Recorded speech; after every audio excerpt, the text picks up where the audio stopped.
আমার শিক্ষার্থীরা রাজপথে শহীদ হচ্ছে, তখন শিক্ষক হিসাবে আমাদের রাজপথে না গিয়ে কোনো উপায় থাকে না।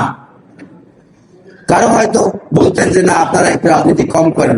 রাজনীতি করতাম না আমরা আমার শিক্ষার্থীদের পাশে দাঁড়িয়েছি। তাদের বিপদের মুহূর্তে আমাদের সন্তানদের পাশে থাকা আমার নৈতিক দায়িত্ব ছিল বলে আমরা রাস্তায় থেকেছি। আমরা ঢাকা বিশ্ববিদ্যালয়ের বিভিন্ন সময়ে আমরা সাদা দল এবং ইউটা যৌথভাবে কাজ করেছি। আমরা শিক্ষকরা আমাদের পেনশন স্কিম প্রত্যয় নিয়ে আমরা কথা বলেছি, আমরা অনশন করেছি, আমরা অবস্থান ধর্মঘট করেছি। সেখানেও আমাদেরকে অনেকে বলা হতো যে আমরা রাজপথে কেন, আমরা কেন করেছি। আমাদের কাজ হবে একমাত্র ক্লাসরুমে থাকবো, কিন্তু আমাদের ফেরেশতা হয়ে থাকতে হবে, কোনো কথা বলা যাবে না। এমন অবস্থায় আমাদের ছিল। কোনো ধরনের কোনো আমাদের যে কোনো ভাবে কথা বলা বন্ধ করতে হবে, মুখ বন্ধ করতে হবে। ডেমোক্রেসির কোনো ধরনের কোনো ধারে কাছে যাওয়া যাবে না। আমরা দেখেছি সাদা দলের প্রোগ্রামগুলোকে যখন আমরা দাঁড়িয়েছি আমাদের অপরাজের সামনে, আমরা সাদা দল প্রোগ্রাম করছে, তার সামনে ছাত্রলীগকে বিদ্রোহাত্মক মানে নিয়ে কার্টুন নিয়ে তাদের পতাকা নিয়ে দাঁড়িয়েছে।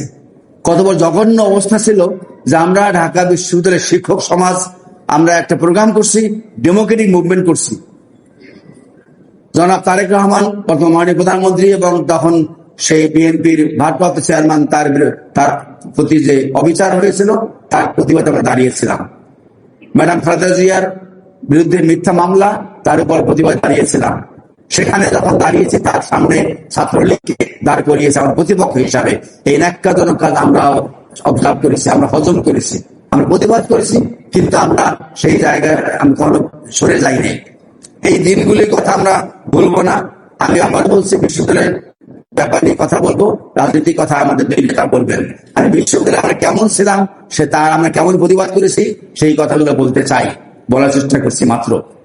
আমরা দেখেছি বিশ্ববিদ্যালয়ের বিভিন্ন অঙ্গনে বিভিন্ন অবস্থাতে আমরা যখনই নামতাম আমাদের উপরে সেই তারা নোট করত, লেখা হতো, ৬২ জন তালিকা করা হতো।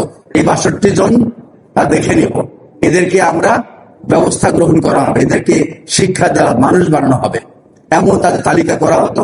এই বিশ্ববিদ্যালয়ে বলা হতো বক্তব্যের জায়গা, কিন্তু আমরা কখনোই কথা বলতে পারতাম না। তবে আমরা থেমে থাকিনি, আমরা কথা বলেছি, আমরা জায়গায় রাজপথে থেকেছি, বিশ্ববিদ্যালয় চেষ্টা করেছি, প্রেস ক্লাবে গিয়েছি, শহীদ মিনারে অবস্থান নিয়েছি এবং সেই ছাত্রদের পাশে দাঁড়িয়েছি। আর আমরা বলতে চাই যে সেই দিনগুলির কথা যদি আমরা ভুলে যাই, তাহলে আমার যারা শহীদ হয়েছেন ১৭ বছরে, যারা গণতান্ত্রিক আন্দোলনে যারা আমাদের হামলা মামলা গুমের শিকার হয়েছেন, আজকে প্রধানমন্ত্রী তিনিও সেই গুমের একজন, তা আমরা তাহলে জাতি আমাদের ক্ষমা করবে না। আমরা শেখ হাসিনার কথা বলতে চাই এমন ভাবে যে উনি এমন এক নেত্রী যিনি সেই ২০০৯ সালের ২৫ ফেব্রুয়ারি বিডিআর হত্যা করার পরে, দেশপ্রেমিক অফিসারদের হত্যা করার পরে উনি যখন ক্যান্টনমেন্টে বলেছিলেন যে আপনারা মন খুলে কথা বলেন, কোনো সমস্যা হবে না, আমি সবাই কথা শুনতে চাই। সবাই মন খুলে কথা বলছে। মন খুলে কথা বলার পরে যারা মন খুলে কথা বলেছে তাদের পরদিন চাকরি নাই, মাশাআল্লাহ। মন খুলে কথা বলছে, চাকরি শেষ। আর যারা মন খুলতে পারে নাই তারা বিয়েতে প্রমোশন পেয়েছে। এই হলো তাদের মানে মন খুলে কথা বলার পরিণতি।